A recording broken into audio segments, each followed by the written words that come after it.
लेकिन ओवैसी साहब, मेरा एक सवाल है कि अपने देश में इफ्तार होते हैं, प्रधानमंत्री हाउस में भी हुए हैं, मतलब हैदराबाद हाउस में हुए हैं, राष्ट्रपति भवन में हुए हैं, सीएम के यहाँ होते हैं, तो इसको आप जायज ठहराते हैं क्या? इसमें तो आप शामिल होते हैं, तो फिर ये कैसे अलग हो गया? फिर इसका भी आपको विरोध करना चाहिए।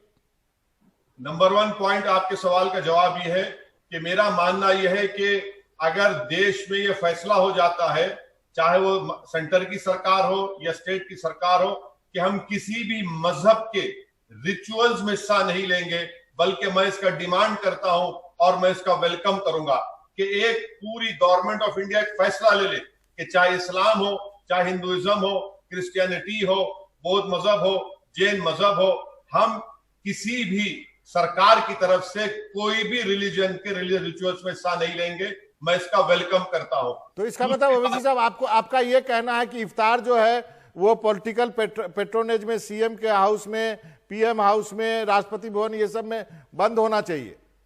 बिल्कुल, अगर ये बंद होना चाहिए। बाबा, मैं आपसे कहना चाहूंगा कि अगर मैं बहैसियत मुसलमान रोजा रहता हूं, 16-17 घंटे पानी और खाना को हाथ नहीं लगाता हूं, तो क्या मैं किसी एक प्राइम मिनिस्टर के, चीफ मिनिस्टर की दावत इफ्तार का मोहताज हूं? हरगिज नहीं है। मैं रोजा इसलिए रहता हूं क्योंकि मेरा मजहब मुझसे कहता है, ताकि मुझ में गरीबों और भूखों की, उनकी तकलीफ को मैं पहचान सकूं।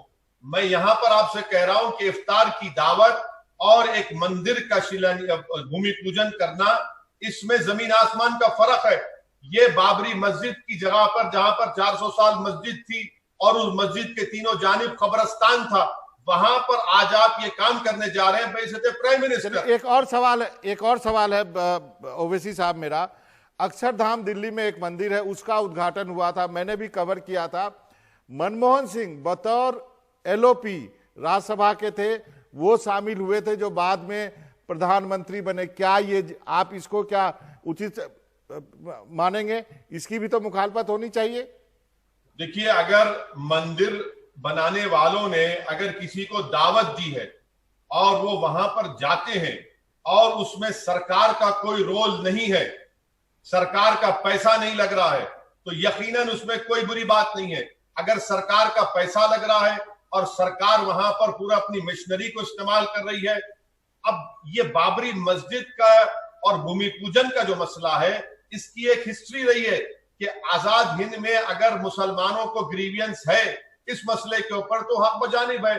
क्यों दुनिया भूल जाती है कि 22 और 23 दिसंबर 49 को रात के अंधेरे में चोरों की तरह वहां पर मूर्तियां रखी गई? क्यों दुनिया भूल जाती है कि उस वक्त के कलेक्टर के नायर साहब ने मस्जिद को साफ करने के बजाय एक स्कीम बना दी? ओवैसी साहब, ये सब इतिहास में है।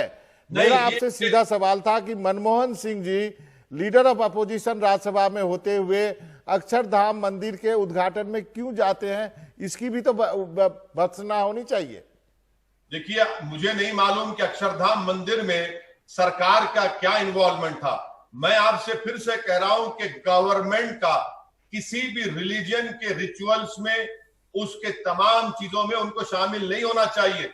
ये देश की खूबसूरती है कि ये देश का कोई मजहब नहीं है। गवर्नमेंट रिलीजन के से अलग होना चाहिए, उससे ऊपर होना चाहिए, और गवर्नमेंट यकीनन तमाम रिलीजन को माने। मगर अगर एक गवर्नमेंट या अगर एक एलओपी एक रिलीजन को प्रमोट करता है, तो इससे देश का सेकुलरिज्म कमजोर होगा, इसमें देश में गलत मैसेज जाएगा और मेजॉरिटेरियन फॉर्म ऑफ पॉलिटिक्स में और इजाफा होगा।